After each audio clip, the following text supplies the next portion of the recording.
Primeira pergunta do Wesley Ramon, do portal Urubu Interativo. Paulo, boa noite. O Everton Ribeiro jogou em uma nova função e surpreendeu muita gente, demonstrando uma evolução pela ala esquerda. Como você avalia a partida feita pelo jogador atuando nesse lado do campo? Bom, o Everton é um jogador super inteligente, que conhece bem os espaços, tecnicamente muito evoluído e é um jogador que te dá ritmo, que tem capacidade de 1 para 1, tem um bom controle do espaço com e sem bola e naquele momento deste mesmo jogo, e aquilo que eu penso também no futuro é poder utilizá-lo em várias posições, e essa é uma das posições que o vamos utilizar. Não treinou, esteve na seleção, tudo aquilo que nós fomos fazendo nestas últimas semanas fez com que a minha decisão fosse mais uma decisão mais linear, numa parte inicial, no corredor esquerdo, e depois na parte final, já mais no corredor interior, onde ele conhece como ninguém esse mesmo espaço. Segunda pergunta, Isabelle Costa, S1 Live. Boa noite, Paulo. Em 2019, o Flamengo jogava, na maioria das vezes, sem muitas variações entre os 11 jogadores. Eram praticamente os mesmos em todos os jogos. Naquele momento deu muito certo. Pela sua coletiva de apresentação, a interpretação que ficou foi que você não pretende seguir a mesma linha, mas sim variar. Queria que você pudesse explicar o que pensa sobre se realmente pretende não ter os mesmos 11 jogadores escalados durante todo o campeonato, ou se prefere variar. Não, vai haver um momento, em breve, que vamos ter muito mais equilíbrio nos próprios 11. Neste momento ainda estamos numa pré-época, precisamos de encontrar agora ritmo competitivo e todo o volume de trabalho que foi feito, temos que ter algum cuidado para poder dar consistência e continuidade desse mesmo ritmo competitivo. Por isso vamos neste momento ajustando minutos competitivos, de forma que quase todos possam chegar a um bom volume e depois a partir de começar a tomar as decisões mais aproximativas daquilo que pode ser um 11 base. Ao mesmo tempo, a importância de todos conhecerem os seus posicionamentos, as suas distâncias, a sua responsabilidade dentro do campo, com e sem bola, de forma que quando forem chamados numa época assim tão grande, super competitiva, no mínimo sempre 2 jogos por semana, vai haver momentos em que todos vão ser chamados e eles têm que estar prontos para isso. E nada melhor do que poder-lhe dar, neste preciso momento, oportunidades para poderem mostrar, para poderem jogar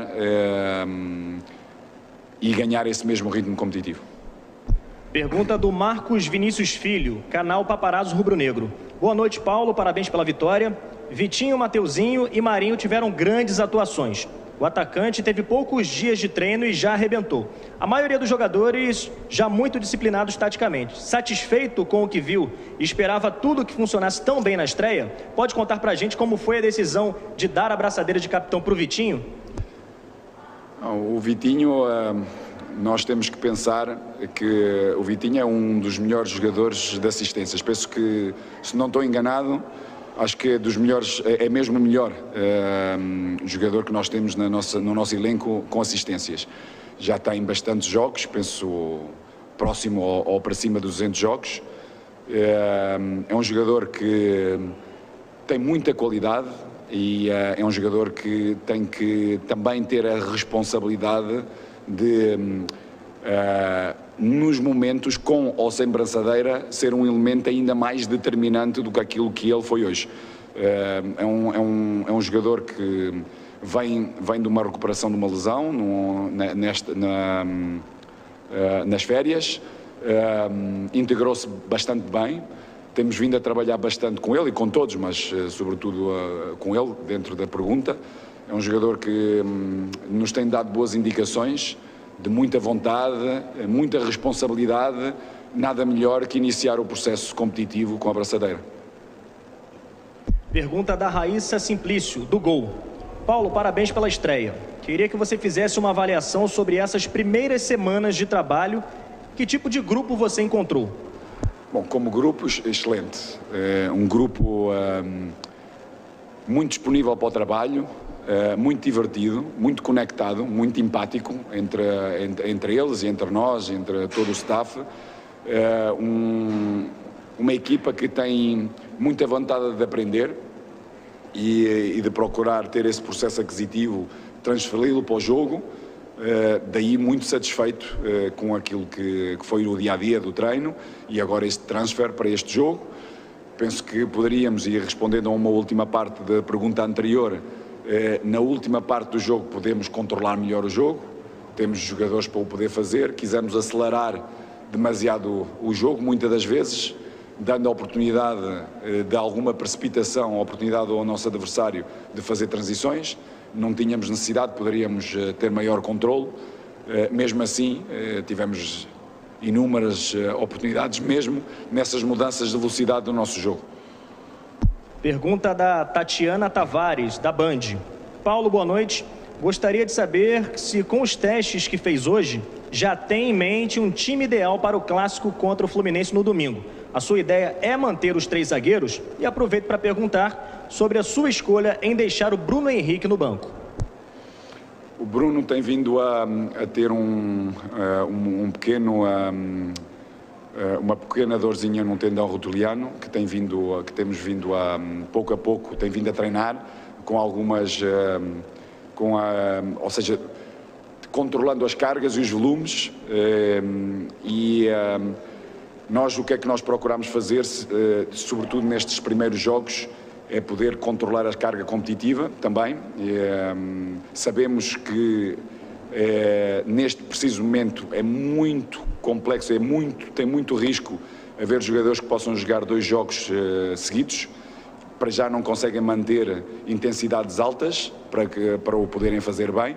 E então optámos por um jogador como o Bruno, importante como ele de poder estar fresco para o jogo de domingo contra o Fluminense. Pergunta da Júlia Malak, do Diário do Fla. Paulo, alguns jovens da base foram titulares no jogo de hoje, como os zagueiros Noga e Cleiton. A tendência é continuar olhando e apostando nos garotos da base?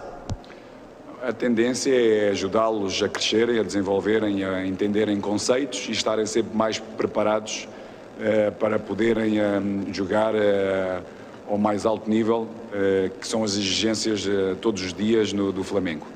Por isso há um número de jogadores que estão numa zona de transição, onde nós procuramos ajudá-los, consoante as oportunidades que houver durante o campeonato e o espaço que assim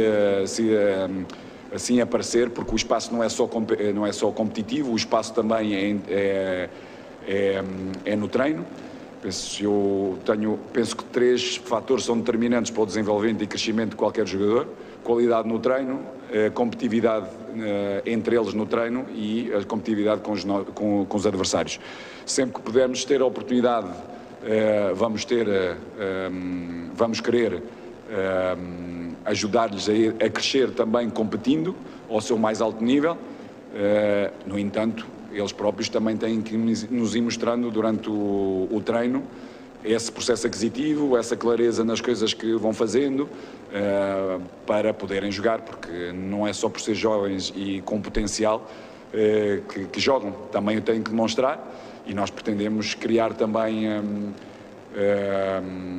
sangue fresco, novo, de forma a poder ajudar-nos no presente e no futuro próximo, o Flamengo a podermos ganhar títulos e ganhar jogos. Pergunta do Sidão Marinho, do Litoral News. Boa noite, Paulo Souza. O Marinho fez uma grande atuação na partida de estreia, com a presença de em todos os cantos do gramado. Qual análise você faz da atuação dele e como vê a briga pela titularidade nessa posição? Bom, é importante ter competitividade na equipa para manter ritmos e intensidades altas no treino, porque eu penso que o treino tem que ser transportado para o jogo. Por isso, mais intensidade tivermos no treino, mais competitividade tivermos no treino, mais preparação vamos ter para cada jogo e mais opções vamos ter. Marinho teve uma boa atuação, sobretudo nos seus primeiros 30, 35 minutos. Depois, dentro da imagem dele, e tivemos a conversar depois ao intervalo, acelerou demasiado o jogo, onde fez com que a equipa esteve um pouco longe.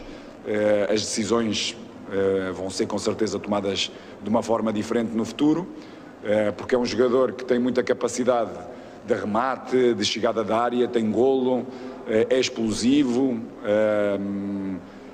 mas ao mesmo tempo também tem que saber dar pausa ao jogo, entender que a equipa por vezes não o acompanha a velocidade dele e a potência dele em certos e determinados momentos do jogo, e daí dar alguma pausa para poder agrupar e equilibrar melhor a equipa em todos os seus setores. Pergunta do Marcos Coelho, da Rádio Tupi. Paulo, sabemos que o jogo de hoje é o mais recente, mas projetando o Fla-Flu do próximo domingo, o primeiro clássico do ano, você pretende levar a campo os jogadores que hoje ficaram no banco? Alguns deles sim, outros que jogaram hoje vão ter também essa mesma participação. Vamos ver agora a recuperação de cada um deles para podermos tomar as melhores decisões para domingo. Pergunta do Fred Gomes, do GE. Globo. Boa noite, Paulo. Você conversou muito com o João Gomes e depois com o Arão. Por que deu atenção especial aos volantes? Bom, o João fez um jogo extraordinário, com muito mais dinamismo do jogo anterior, que jogou contra o Volta Redonda. Acho que os 45 minutos que ele jogou, mesmo não perdendo bola nenhuma, uma boa capacidade de jogo, teve pouco dinamismo, ou seja, foi um pouco lento. Hoje teve muito bem, seja na organização defensiva, seja na organização ofensiva. O que eu lhes fui-lhe dizendo é para perceber os espaços e os tempos dessa mesma ocupação. Muitas das vezes aproxima-se demasiado da bola, retirando espaço para ele próprio e espaço para o seu colega que tem bola, e ir entendendo um pouco isso, de forma a poder melhorar e corrigindo o seu posicionamento para poder ser ainda mais influente no jogo. E o Arão, sobretudo, para dar mais equilíbrio, ou seja, era um momento em que a equipa precisava de algum equilíbrio. A maioria dos jogadores que entraram e que estavam na linha da frente, muitas das vezes estavam na mesma linha, daí muito espaço entre a linha do meio-campo e a linha do ataque, daí a importância desse mesmo equilíbrio, e fui falando com o Arão para poder saber dar pausa, saber dar equilíbrios ao jogo, de forma a poder ter maior domínio no jogo. Penúltima pergunta, da Letícia Marques, coluna do Fla. Boa noite, Paulo. Desde que o Pedro chegou, nenhum técnico conseguiu explorar o melhor dele junto ao Gabigol. Como você pretende mudar esse cenário, taticamente? Como pode funcionar esse encaixe? As coisas já se viu um pouco. É claro que precisamos do compromisso de todos, sobretudo eles da frente, porque nenhuma equipa vive de ter ou seja, de aparecer só no jogo no momento ofensivo, e mesmo quando aparecem no momento ofensivo temos que ser muito mais eficazes. Hoje tivemos muitas oportunidades, eles os dois tiveram várias oportunidades. Se a eficácia for completa, com certeza podemos retirar deles algum trabalho numa fase defensiva. Caso contrário, esse compromisso é fundamental e tem que haver entendimento. Penso que compromisso ele existe. Agora, maior entendimento, maior clareza em termos posicionais, para poder também na fase defensiva dar os seus equilíbrios, ajudar a equipa a defender melhor, de forma a depois fazerem a diferença na frente. E hoje vimos, ou seja, hoje com eles os dois, ou quando só teve o Pedro, ou quando só teve o Gabi, ou quando tiveram os dois, ou seja, criámos inúmeras oportunidades, que é aquilo que pretendemos, que é criar, que é o mais difícil num jogo de futebol, criar oportunidades de golo claras, como nós criamos hoje, e depois sermos mais eficazes para podermos ter um maior controle do jogo e do resultado. Gustavo, do canal Gustavo Henrique, dando choque. Paulo, você acredita precisar de mais quanto tempo para enquadrar o time 100% dentro do esquema tático que você desenhou para a equipe? Bom, tudo que é a minha experiência em todos os campeonatos, normalmente nós temos entre 5 a 6 semanas de pré-temporada, pré-época. Para já tivemos 3, com jogadores fundamentais no nosso elenco nas seleções, que não integraram esses mesmos conceitos. E depois, durante essa preparação, normalmente são 6, 7 jogos que fazemos, por isso fizemos o primeiro. Claro que nós temos que ir preparando, mas ganhando, porque a cultura também tem que ser essa, e hoje aconteceu, ou seja, aconteceu ganharmos, criarmos muitas oportunidades, não sofremos golo, fundamental, irmos tendo também essa cultura, saber defender bem, não deixar o nosso adversário criar oportunidades. E esperando que seja o mais breve possível essa consolidação. Ora, claro, entre a performance atlética e tático-estratégica, vai levar o seu tempo para poder ter os seus ajustes, o seu equilíbrio, de forma a podermos depois usufruir ao máximo dos nossos jogadores. Última pergunta do Pedro Henrique Torre, da ESPN. Boa noite, Paulo. O Flamengo mostrou variações na partida com uma linha de 3 defensores ao ter a bola e também com uma linha de 4 ao ser atacado. Como tem sido o trabalho com os atletas no dia a dia no Ninho para assimilar suas ideias e o fato de ter jogadores que atuam em mais de uma função? Isso lhe ajuda nessa tarefa? Sobretudo, o jogador que atua em mais do que uma função dá-nos mais opções, sobretudo durante o jogo, de podermos tomar essas mesmas, as melhores decisões. Depois, no processo aquisitivo, como eu disse anteriormente, são jogadores extraordinários, muito prontos para o trabalho, trabalham muito bem, e processo aquisitivo é diferente de uns para outros. Há uns que percebem melhor e mais rápido eles conseguem transferir para o campo, para o jogo, porque é o maior barómetro que nós temos, é exatamente o jogo. E hoje já nos permite podermos continuar a evoluir a nível tático, de forma a podermos consolidar alguns conceitos e poder mais tarde ir introduzindo outros, de forma a podermos também, a nível estratégico para cada jogo, podermos dando algumas pinceladas diferentes, de forma a que o jogador tenha capacidade de resposta logo no início e durante o jogo. Tá certo. Obrigado, Paulo Souza.